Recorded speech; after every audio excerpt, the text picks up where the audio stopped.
My grandma used to tell me scary stories when I was little. There's one I'll never forget. If you close your eyes for longer than 10 seconds. What do you mean? Why? Well, do you ever play that game in the playground with your friends? The one where someone turns their back and the others sneak up on them when they're not looking? I nodded, and Grandma nodded back. Exactly. So that's what it's like in the shower when you have your eyes closed. That's what it's like with Mr. Longfingers. A cold itch tickled back. Who's Mr. Longfingers, Grandma? She let out a deep breath, as if she wished she hadn't said anything, turned her head back to face mine. When she next spoke, she'd lowered her voice. No one knows exactly, Grandma whispered. Some think it's a creature that's attracted to the heat and smell we give off in there. Others think it's a demon that finds a way into our realm through the dense steam clouds. No one can say for sure, because the only ones who have actually seen Mr. Longfingers aren't ever going to be able to tell you. I pulled in a breath. Why not? Grandma shuffled closer along the bed and leaned towards me, leaving my question hanging in the air. Don't you worry about it, sweetheart. Don't worry your pretty head. As long as you remember the rules, you'll be fine. What rules? Well, when you're in the shower, you try not to close your eyes for too long. 5 seconds is fine, and 10 is just about okay, too. But any longer than that... Yeah? Then what?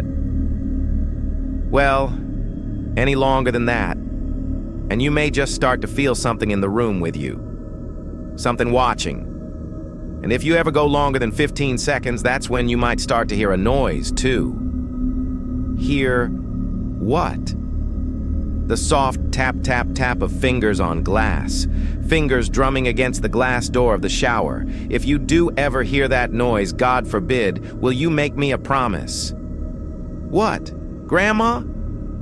Promise me you'll never open your eyes. I barely slept that night. Hardly at all.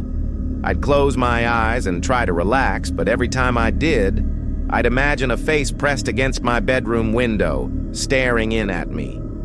And when I did finally get to sleep, I had nightmares. Bad ones. I had them all week, in fact. Dreams about disembodied eyes watching me in the dark and long fingers reaching out to touch my exposed skin. It wasn't any better when I was awake either. Not really. The shower was the worst. That's when Grandma's story really got to me. I'd never thought about it before, but suddenly I had trouble shutting my eyes in there. I'd be standing beneath the beating water, shampoo running down my face, and as soon as I squinted my eyelids closed, I'd hear Grandma's words running through my head. 5 seconds is fine, and 10 is just about okay too. But any longer than that, I'd rub my hair fast, feeling the shampoo dripping off my chin, and as soon as I'd counted past 5 seconds, I'd feel it. A sort of pressure. Not a feeling of being watched, exactly, but something close to that.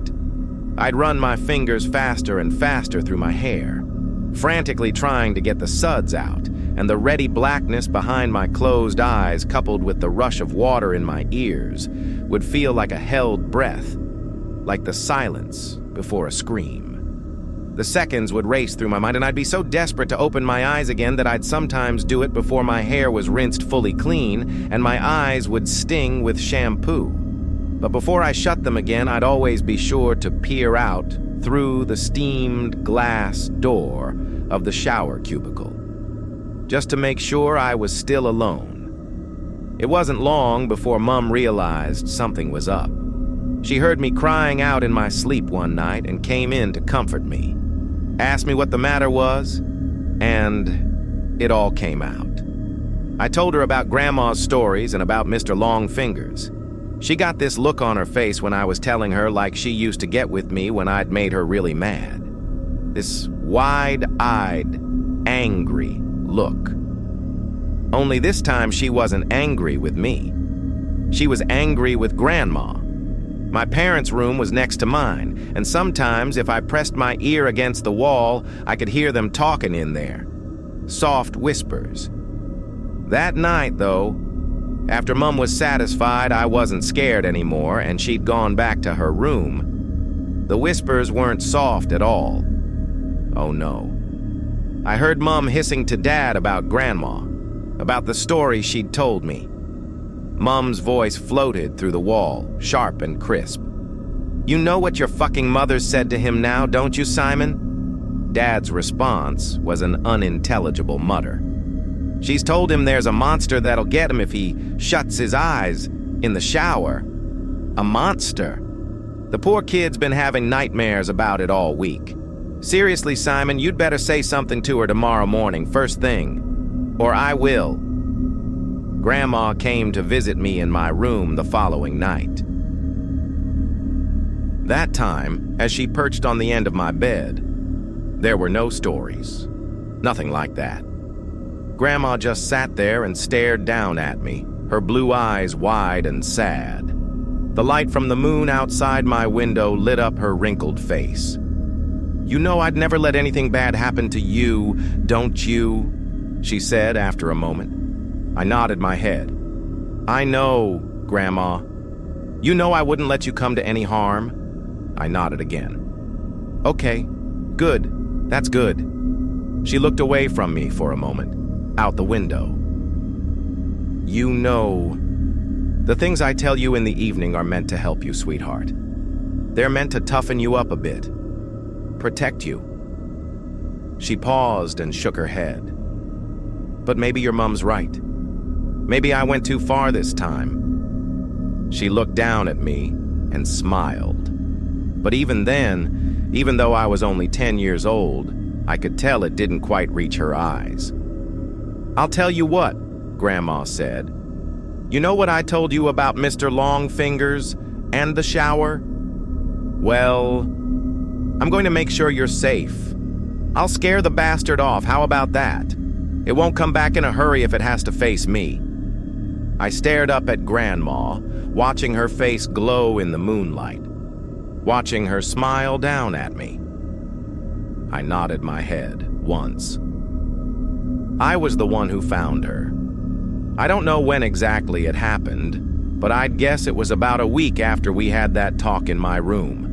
A week after she told me she wouldn't let me come to any harm. I woke early that morning from a bad dream to a heavy thumping sound. I sat bolt upright in bed. My room was quiet around me, and I couldn't hear anything from the wall that joined my parents' room, either. But the house wasn't entirely silent. Floating down the hall, muffled by my closed door, I could hear the sound of rushing water, the noise of the shower. I leapt out of bed and ran down the upstairs hallway, heart already pounding in my chest. As soon as I reached the closed bathroom door, I started banging on it. A deep terror was welling up inside me like cold water from a well, something I couldn't place, and I kept banging and shouting, "Grandma!" over and over again, even though she didn't respond. Off to my right, I was dimly aware of voices from my parents' room, the sleepy shuffle of footsteps, but before they had a chance to make it out onto the landing, I'd lifted my hand to test out the door handle, more out of instinct than because I thought it might actually open. But the door wasn't locked. I kept banging with my free hand, and it swung suddenly inwards, bringing me face to face with a wall of steam. Heat struck my skin. I squinted my eyes against the damp fog and peered into the bathroom. And before Dad pushed me to one side, before everything around me descended into shouting and tears and chaos, I saw her. I saw Grandma. She was lying naked on the floor in the shower cubicle, the water beating down around her, blue eyes bulging from her face. One hand was curled against her chest like a dead bird, while the other trailed against the glass of the shower cubicle, the flailing finger marks she'd carved through the steam still clear and fresh. It was a heart attack, that killed her. That's what my dad told me. He said Grandma was old, and the thing had struck her quickly and suddenly. She would have died fast and without pain, Dad said. She wouldn't have suffered. I knew better, though. Even as a 10-year-old kid, I knew better. And years later, writing this as an adult, I still know better.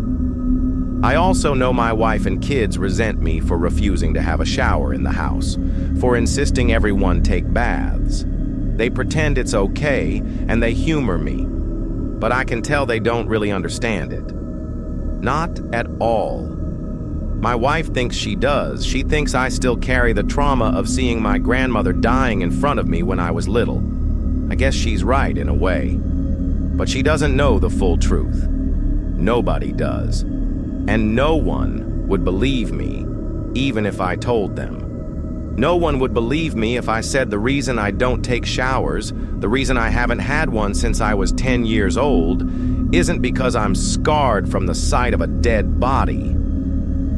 It's because all those years ago, when I crept back into the still hot bathroom after the paramedics had taken Grandma's body downstairs, I made sure to check the marks her fingers had carved through the steamed glass of the shower cubicle.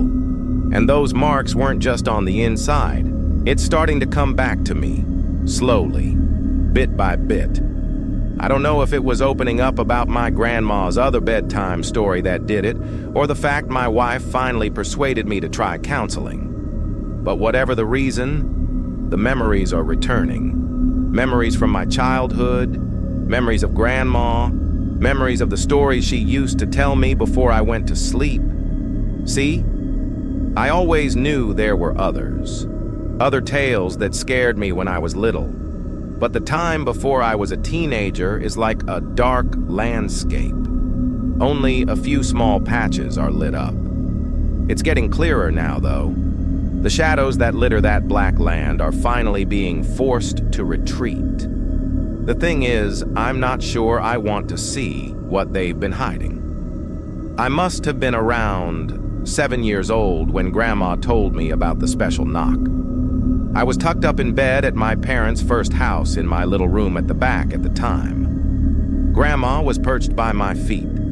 I'd been crying. I don't know what upset me, but I remember my eyes blurring and my nose running. I remember probing a cut in my lip, touching it over and over again with my tongue. I remember the frown on Grandma's face, a look that was half concern, half something else.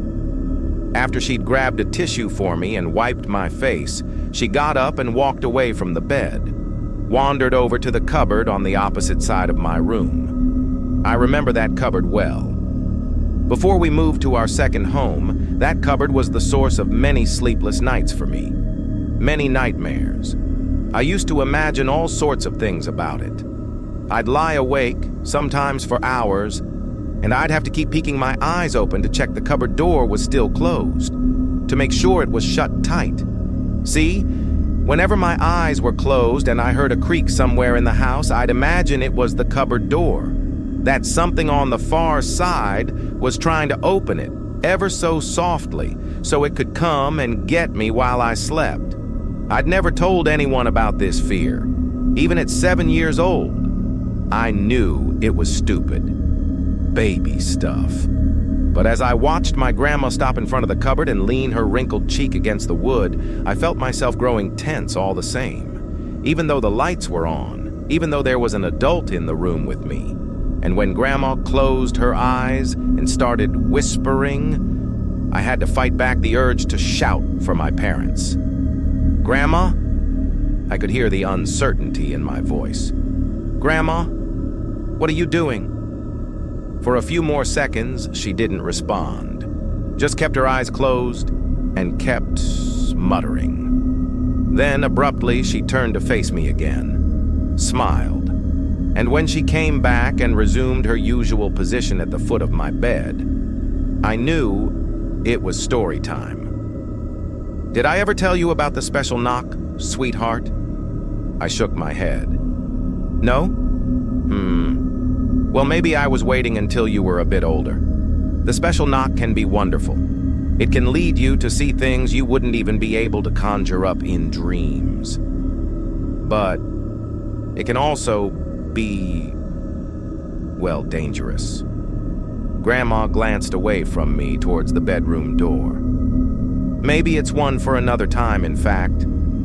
I really should be getting home to see your grandfather, and I wouldn't want to scare you. She started to get up from the bed, but I stopped her. No, don't go, Grandma. What's the special knock? Grandma's blue eyes twinkled. She hovered where she was for a moment, then sat back down. The special knock is an old trick a friend of mine taught me when I was younger, she began. Not everyone can do it, and not everyone would want to do it. You have to be brave and careful and, well, special. Grandma smiled at me. Like you. As I watched her, she reached into the front pocket of her cardigan and pulled out 2 boiled sweets, passed one to me. I'd already brushed my teeth, and I knew Mum would kill me if she caught me eating sweets before bed. But this was my time, alone with Grandma. Mum was downstairs with Dad. She'd never know. I unwrapped the sweet and popped it in my mouth, feeling the sticky mint wash over my tongue. The cut in my lip stung slightly, but I ignored it. When Grandma next spoke, she'd lowered her voice. When I was over by your cupboard door just now, I was using the magic words. Secret words that only a few other people know. Do you know what those words do? I shook my head. They turn a door into a window, a sort of gateway. The thing is, sweetheart, this place you spend your days in, this house where you live, and the building you go to school in, and the town you visit with your mother at the weekends. It's not the only place. There are other places too.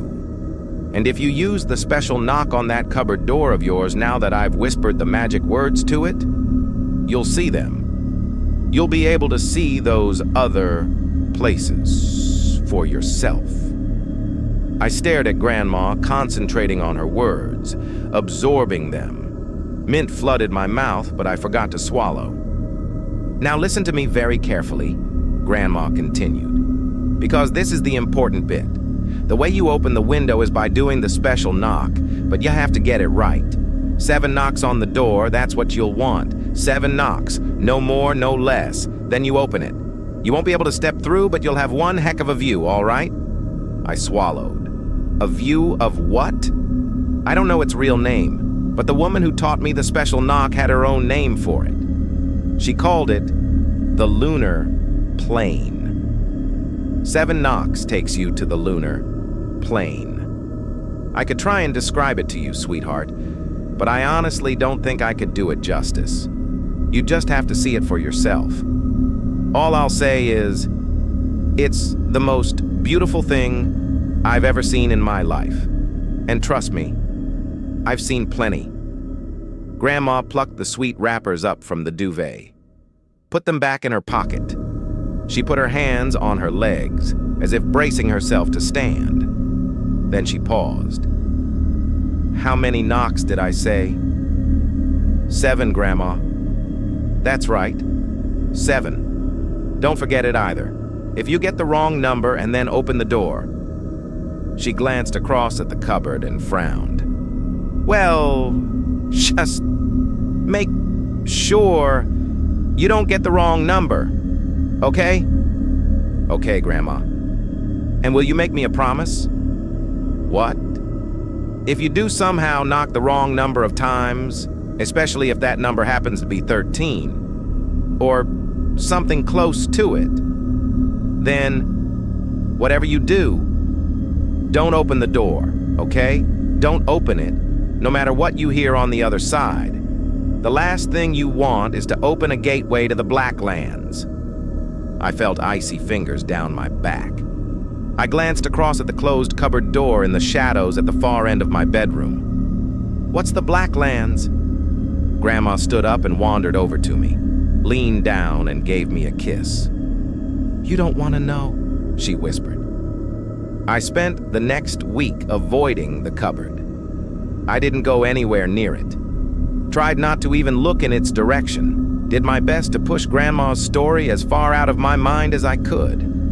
It wasn't easy. Whenever I was alone in my room and the house was silent, I'd feel it.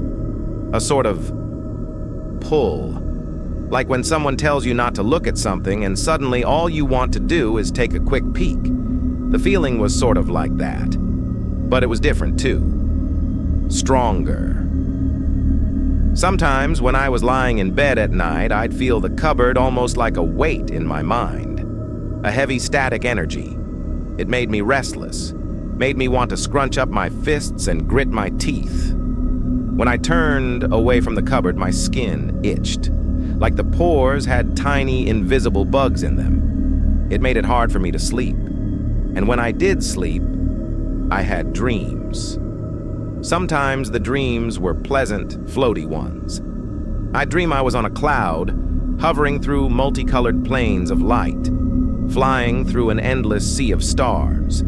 I'd wake from these dreams feeling happy and safe, like how I felt when Mom hugged me and stroked my hair. But other times, I had nightmares. The nightmares I had during that week were the worst I ever remembered having in my life. Horrible, half-glimpsed blurs. Images I'd wake from with a scream lodged in my throat, my sweat-soaked pajamas sticking to the skin of my back. At the time, I didn't remember the nightmares themselves. At least not completely. But every time I woke from one, I was left with the same fading image. An image of myself, surrounded by thick, choking blackness. Dense shadows everywhere. I couldn't see a thing, but I had the sense that I was standing at the center of a vast open space. Wind howled around me. Sounds echoed. I wanted to open my mouth and yell for help, but I couldn't bring myself to, because I knew I wasn't alone. It was a week after Grandma's story that I used the special knock. It was a Saturday night, and my friend from school, Tim Jacobs, was round. We were having a sleepover. It's been a long time since I last saw Tim, but I can still picture him. Even though he was a month younger than me, I always remember him looking older. A tall, broad-shouldered kid with green eyes and messy blonde hair. A half smirk permanently on his face. Tim was one of the most popular kids in our year, and in normal circumstances, he wouldn't have had anything to do with me. But our dads were friends from way back, and we'd known each other our whole lives. As Tim often liked to remind the kids at school, he was forced to hang out with me. When are you gonna get a TV in your room? Or a computer? Tim sat in his pajamas, slumped in the chair by my desk.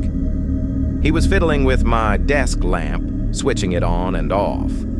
His face lit up with light, then disappeared, then lit up again. This wasn't the first time Tim had asked me a question like this. Whenever we had sleepovers at my house, he spent the whole time moaning about my lack of stuff. No TV, no computer, no PlayStation. I had board games and I had books, but that was about it. And Tim had no interest in those things. You know my mom won't let me, I muttered back.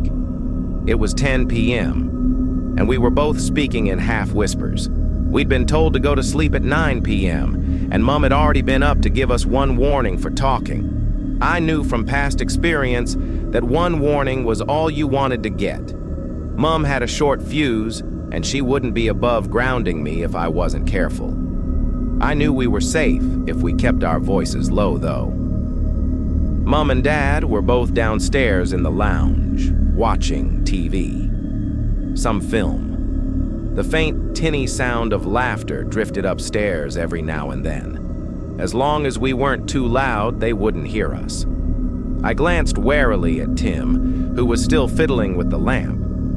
He was in a restless mood. He'd been silent and sullen most of the evening, rolling his eyes whenever I suggested stuff for us to do. Bad signs. From knowing him so long, I knew he could get reckless when he was bored. Reckless and mean. "You know what I think?" said Tim now, keeping his eyes on the lamp. He was talking slowly and carefully, punctuating his words with a flick of the lamp switch. "What I think? Switch. Light. Is that your mum? Switch. Dark. Is a bitch? Switch. Light." He put extra emphasis on bitch, savoring the bad word, the adultness of it. Then he stared across the room at me, fixing his green eyes on mine. I felt my own eyes prickle, and suddenly had to fight to hold back tears. I looked away from Tim, and my eyes found the cupboard. "I know what we could do," I said suddenly. Tim followed my gaze. "I'm not playing any more of your stupid board games," he said. "That's kids' stuff." "No, this isn't board games. This is a secret I caught myself. "A secret someone showed me." "Yeah? What secret?" Tim's voice still had an edge to it, but at the same time I could tell I'd caught his interest. This was my best tool when Tim was in a bad mood. Distraction. If I argued or disagreed with him, he'd only make fun of me more. But if I could get his mind on something else, I might be okay. "So, basically there's this special knock someone taught me," I said now. "If I do a special knock on that cupboard door, then open it, we'll be able to see something really cool." Tim rolled his eyes. "Yeah, right. No, really. A witch taught me how to do it. She cast a spell on the door, and now I can take us anywhere we want to go just by knocking on it." Tim stood up from the chair by my desk. The lamplight spilled over his face. His expression was half smirk, half scowl. "That's the dumbest thing I ever heard," he said. "It's dumb even for you. How about instead of knocking on the door, I knock on your head a bunch of times? How about that?"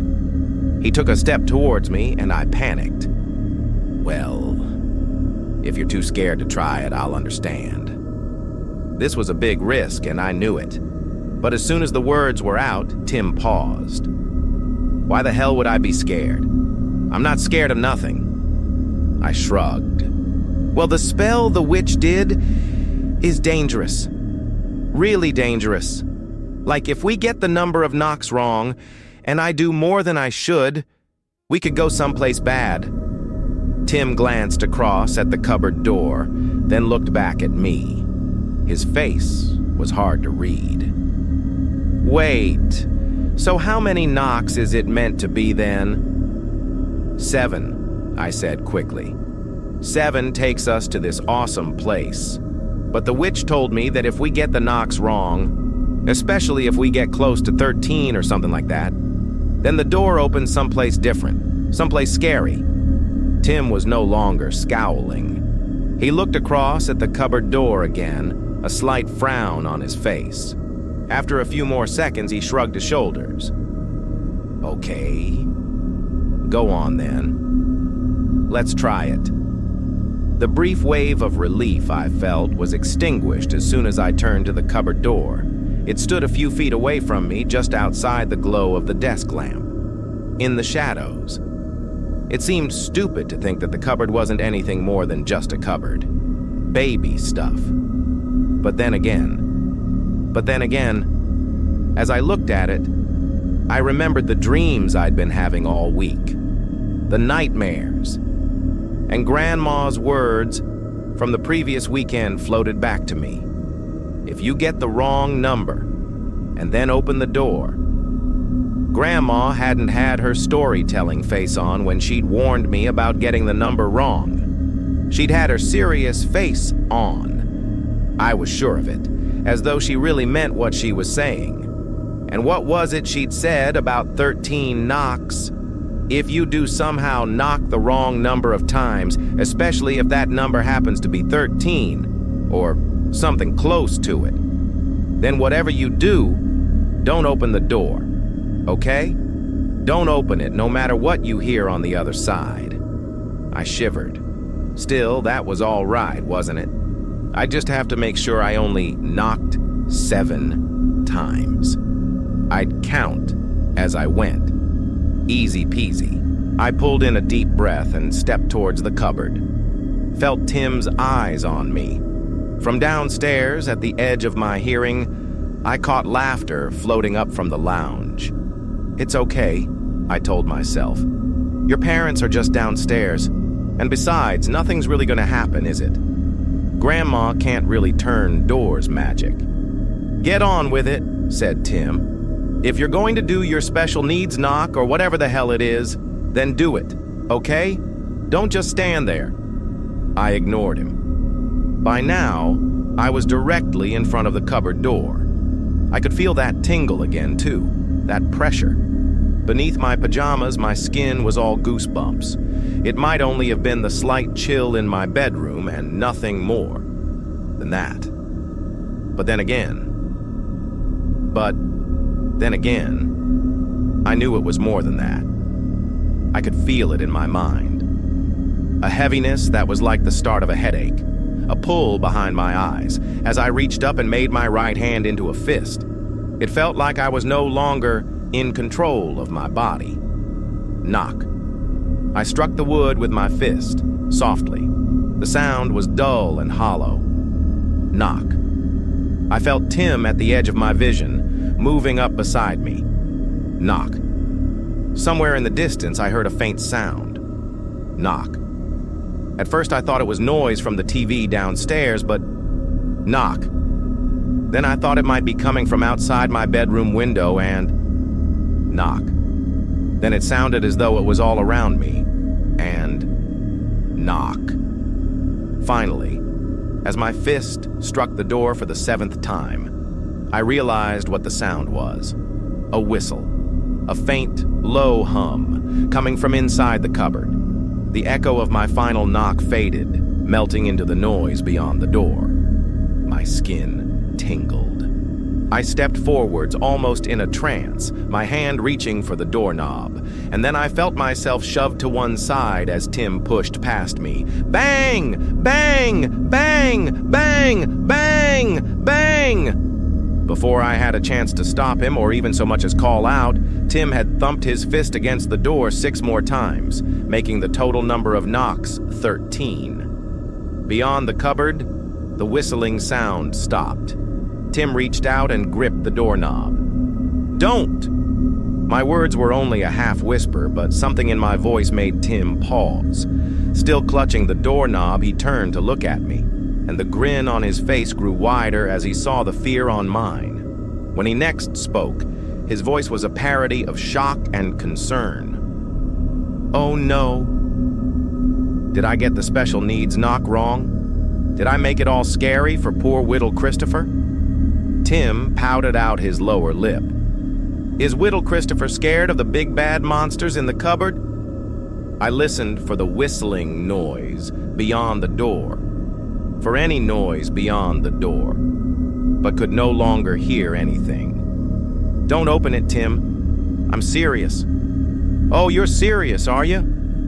"Oh, okay, I didn't realize how serious you were. I wouldn't want you telling your mummy on me."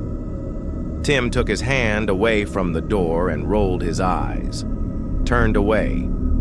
I felt my body begin to untense. But just as I was turning away too, Tim spun back round and grabbed for the doorknob. Terror rolled through me in a sick wave. I turned just in time to see the cupboard door flying open. I opened my mouth to scream, but the sound died in my throat when I saw what was on the other side. Nothing. Nothing at all. Just some clothes hanging up and toys littering the floor. The exact same view I had whenever I looked in the cupboard. Nothing else. "Oh, wow, the look on your face." I turned to see Tim with his hands on his knees, his body shaking with laughter. "You looked like you were gonna wet yourself.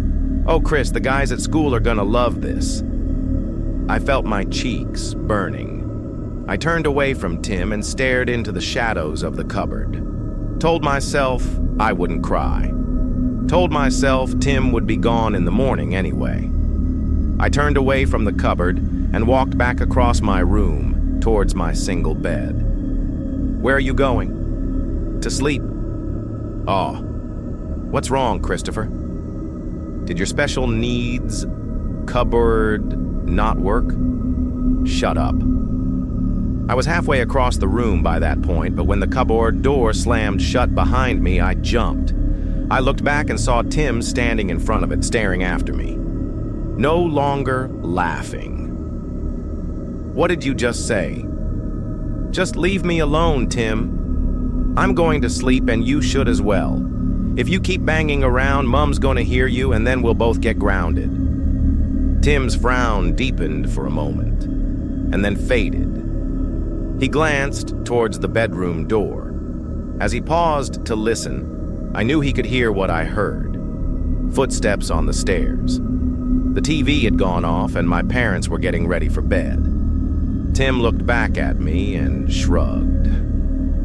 But when he next spoke, he'd lowered his voice. Whatever, I'm bored anyway. There's never anything to do round here.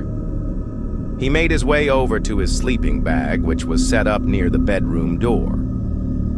I walked over to my desk and switched the lamp off, then made my own way to bed. I suddenly felt exhausted. As I clambered under the covers, I heard Tim's voice, a soft hiss in the darkness. Night-night, Christopher. Don't let the cupboard monsters bite.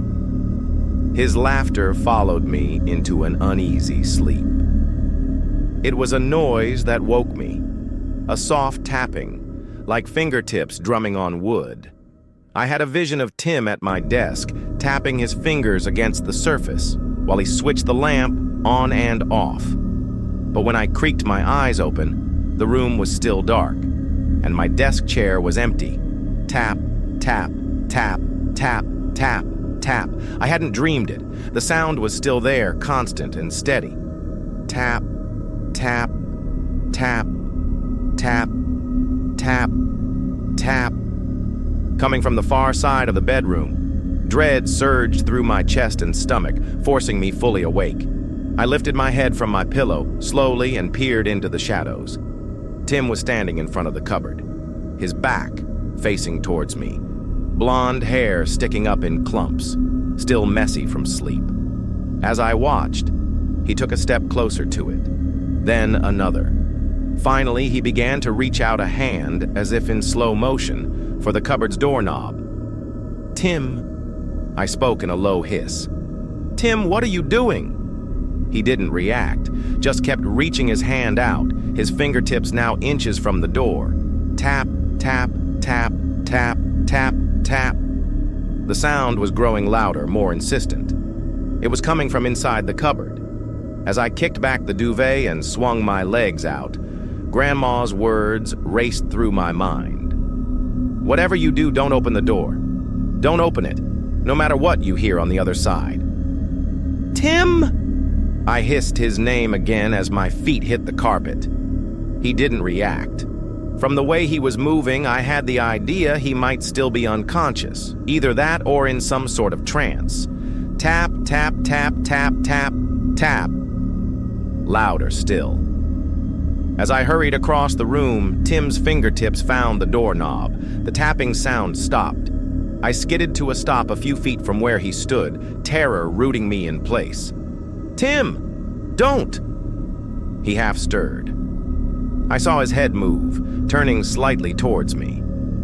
I caught a glimpse of one green eye, open but glazed. Then Tim tugged the door open. The hinges squealed as it moved. Tim hadn't put much force behind his pull, so the door creaked open slowly and it didn't open all the way, only about a foot. But that was enough. It was enough for me to glimpse the swirling, ink-thick blackness beyond. A darkness that was far too dense to be explained away with shadows. It was enough for me to hear the distant howling, like storm wind battering the eaves of a dilapidated house. And it was enough for me to feel a sense of dread that was worse than anything I'd ever felt before in my life. Tim! Tim! Wake up! My voice wasn't any louder, but this time it seemed to get through. Tim let go of the doorknob. He turned towards me. I saw him blink rapidly, saw the glazed look leave his face. For a second, his green eyes found mine. He opened his mouth to say something, and then long fingers stretched from the cupboard and found his throat. I didn't scream. I couldn't. I couldn't only stare on in shock as the fingers wrapped themselves around his neck. Gah! Gah!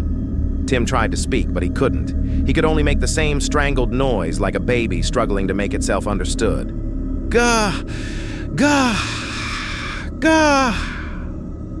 I listened to that noise in horror, still rooted to the spot. Time was moving impossibly slowly. I don't know how long I stood there, frozen in place on the carpet. I only know it was long enough. Long enough for me to get a clear view of those fingers, which were like a cross between tree branches and tentacles, tightening on Tim's throat. Long enough for me to see his strained face turning from red to purple, to watch as the veins in his forehead stood out like worms beneath the skin. Long enough for me to see him stretching out a hand towards me, the fingers flailing in my direction while the terror grew on his face. That was what finally snatched me out of my shock. Tim's hand. Something about seeing Tim, a kid who dominated playgrounds and sports fields for as long as I'd known him, reaching out towards me with desperation in his eyes. Without pausing to think what I was doing, I ran forwards and grabbed him. I grabbed his hand. For just a second, I felt his grip tightening on mine. Wind howled in the distance. My eyes locked on Tim's. And then, with the force of a plaster being ripped from a cut, Tim was snatched backwards. 1 minute, he was holding my hand. The next, he'd vanished. I had a brief impression of him flying through the air, screaming as he was pulled through the dark gap in the cupboard's door. Then he was gone, his cries swallowed by the distant wind. I stared down at my empty hand, too many emotions raging through me to process, and only looked up again when I heard the crash of the cupboard door banging shut. By the time I heard footsteps and voices on the landing beyond my room, I'd started to cry. Tim was never seen again. Gone, without a trace. When my parents first came into my bedroom that night, they thought it was all a game. Hide and seek got out of hand. I kept telling them Tim was in the cupboard, but whenever my dad opened it to check, he couldn't find anything. Just the same old piles of clothes and toys. Later, when the police came, I told them the same thing. I'd eventually told my parents that I'd seen something grab Tim and pull him into the cupboard. A hand that came out of the darkness and wrapped itself around his neck. None of them believed me. Why would they have? Looking back, I can see myself through their eyes. Just an upset, terrified little kid whose friend had gone missing. Maybe they thought I'd had a nightmare, or maybe they thought I had seen something. An abductor pulling Tim through the bedroom window, perhaps. But my frightened mind, had simply confused the details. Either way, whenever I mentioned the cupboard, they dismissed it. There was only one person who didn't. We were already in our new home when I next saw Grandma, our second one, a few towns over. At the time, I hadn't really understood why we were moving. I'd overheard Dad telling Mom that the talking would never stop if we didn't leave. But I hadn't really got what he meant. I didn't care, though. Moving meant I could go to a new school and get away from all the whispering kids in the playground. It also meant I'd never have to see Tim's mom, who'd turned up outside the school gates one day to scream questions at me again. But mostly, it meant I could get away from the cupboard. It meant I could sleep. My parents had eventually set my bed up in the spare room when I refused to step back in my own bedroom. But even that hadn't helped. Not really, because I still knew it was in there. I could still feel it. The thought of that cupboard was like a horrible itch in my mind. I kept wanting to scratch at it, but that only made it worse. Moving house got me far away from it, once and for all. And a couple of weeks after we'd moved, I finally saw Grandma. I'd been asking Mom and Dad if I could see her ever since the night Tim disappeared, but they'd kept putting me off, said it wasn't the right time, and I could see Grandma once everything was more settled. But finally, after our furniture was moved in and they grew fed up with my pestering, I got my wish. Grandma came round for the evening, and at bedtime I asked if she could come up to tuck me in. She agreed. The second the door to my new room was shut, I started babbling, telling her about the cupboard door and the special knock, about how we knocked 13 times, about what happened to Tim. She listened at first, but as I grew more and more worked up, she finally came over and started stroking my hair. Shh, shh, sweetheart, Grandma whispered. It's okay. It's going to be okay. Shh. You're safe now. But can the thing in the cupboard find me here? What? No, you don't need to worry about anything in the cupboard. The magic words only work once, and I don't have to use them again if you don't want me to. I meant you're safe from him. From who? From that boy who was bullying you, sweetheart. From Timothy. Grandma smiled and stroked my cheek. Your little friend's in the Blacklands now. The temperature in my room was warm, but my skin suddenly felt cold. I stared up at Grandma. What? What do you mean? She sighed. Don't you remember when I last came to see you and I tucked you in? You'd been crying and you had a cut lip. And before I told you about the special knock, you told me that your friend, a boy called Timothy, had tripped you up in the playground. You said he did it in front of the girls in your class, and they'd all laughed at you. I stared at Grandma, thought back to the last time I'd seen her. I remembered the feeling of having cried recently, and I remembered the cut in my lip. Remembered probing at it with my tongue while Grandma spoke. But I couldn't remember telling her about Tim tripping me. Tim was... I grasped for the right words and came up short. Tim's my friend, Grandma. Well, I'll tell you something for free, sweetheart. Anyone who hurts you to make themselves feel bigger is not your friend. Grandma frowned for a second, then smiled again. But like I said, you don't need to worry about him anymore. Timothy's in the Blacklands, and he'll never get out. Grandma leaned down towards me. Her breath smelled like sweets and mint. I can't have anyone hurting my Christopher, can I? Now, give your grandma a big kiss and say thank you. She leaned closer to me. There were so many questions and emotions swirling through me that my head felt like it was going to burst. I almost flinched away from Grandma, but I stopped myself at the last minute. As her face came closer to mine, instinct kicked in. Thank you, Grandma, I mumbled, giving her a kiss on the cheek. You're welcome, Christopher, she whispered.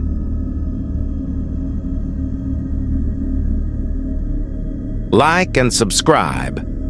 And don't forget to turn on the notification to never miss any of my thick and juicy uploads. Bye for now. My bride.